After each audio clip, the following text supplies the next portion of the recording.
يا حلوين. النهارده قصتنا بتتكلم عن 3 فئران اخوات.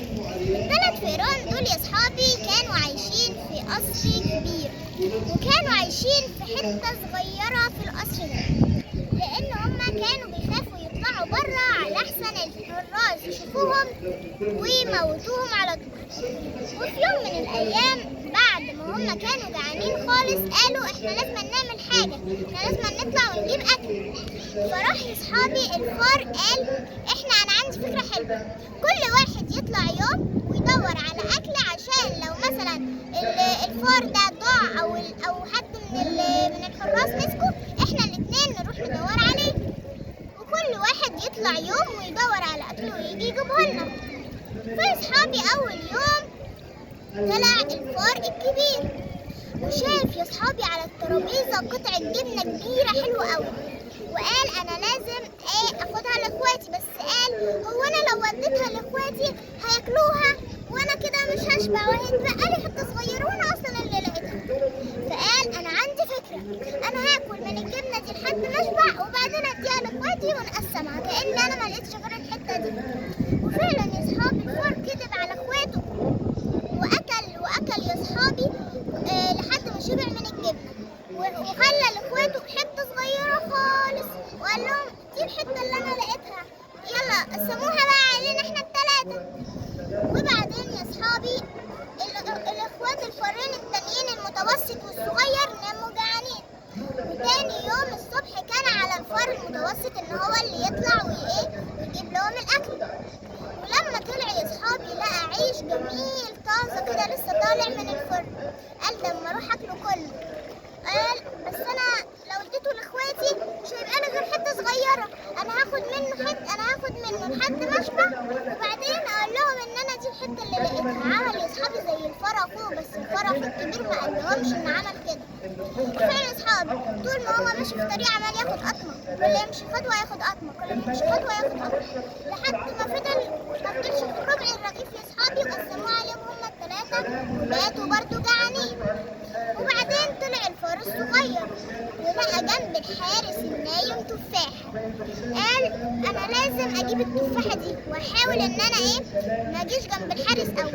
وفعلا يا اصحابي جابها بصعوبه قوي من غير ما الحارس يصحى، بس قال ايه ده، هو انا اودي التفاحه دي لاخواتي؟ بس انا اللي تعبت فيها، ده كان ممكن الحارس يمسكني ويقتلني. انا هقسم التفاحه نصين وهاكل نص واديلهم النص التاني واقول لهم ان انا ما لقيتش غير دي. فعلا يا اصحابي عمل كده. اليوم اللي بعده يا اصحابي الفئران الثلاثه قالوا الفار الكبير قال لاخواته الثلاثه الاثنين قال لهم احنا ما ينفعش كده، احنا كل يوم هنبات جعانين، احنا الثلاثه نطلع ونحاول نخلي بالنا من نفسنا. وفعلا يا اصحابي هما الثلاثه طلعوا. وايه اللي حصل يا اصحابي؟ الفار المتوسط قال لهم حاول بصوا ايه اللي هناك ده، قالوا له ايه ده، واو ده في برطمان عسل. وراح فعلا يا اصحابي اللي حصل ان برطمان العسل كان كبير كده ومليان وكانوا عايزين ياكلوا منه. فراح قال الفار الكبير احنا نعمل كاننا حب وننزل، كل واحد ينزل ياكل وبعد كده يخلي اللي بعديه ينزل ياكل ويضرب. فعلا يا اصحابي عملوا كده، بس الفار المتوسط اول ما نزل كان عمال ياكل، والفار الصغير عمال يبص عليه ويقول ده كده الفار المتوسط ده الفار اخويا ده قاعد عمال ياكل وانا كده مسكتي مش هلحق اكل ولا ايه. والفار الكبير يبص على الفار المتوسط اللي قاعد بياكل تحته ويقول الله، هو يفضل ياكل كتير كده ولا ايه، ده بقاله كتير تحت ده انا كده ممكن ما يبقاليش حاجه. وراح يا اصحابي الفار المتوسط ساب ديل الفار الصغير ساب ديل الفار المتوسط، والفار الكبير راح ساب ديل الفار الثاني، وكلهم يا اصحابي الثلاثه وقعوا في برطمان العسل وبعدين قعدوا ياكلوا فيه، وفي الاخر الحارس راح قفل عليهم البرطمان يا اصحابي. ودي كانت نهايه الفئران الثلاثه اللي يا اصحابي احنا نتعلم ان احنا ما نطمعش في حاجه ونكون نساعد بعض ونحب بعض ونلعب مع بعض زي الاخوات على طول. لو انتوا يا اصحابي عجبتكم القصه ادخلوا واشتركوا في قناه يوميات شوشو. باي باي.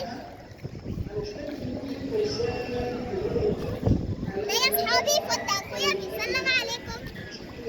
بيقول لكم هاي، انا بحب جوليا خالص، مش بعمل حاجات وحشه ابدا. انا مستنياكم يا شطار يلي بتحبوا بعضكم جدا تدخلوا على القناه وتحطوا لايك. باي باي.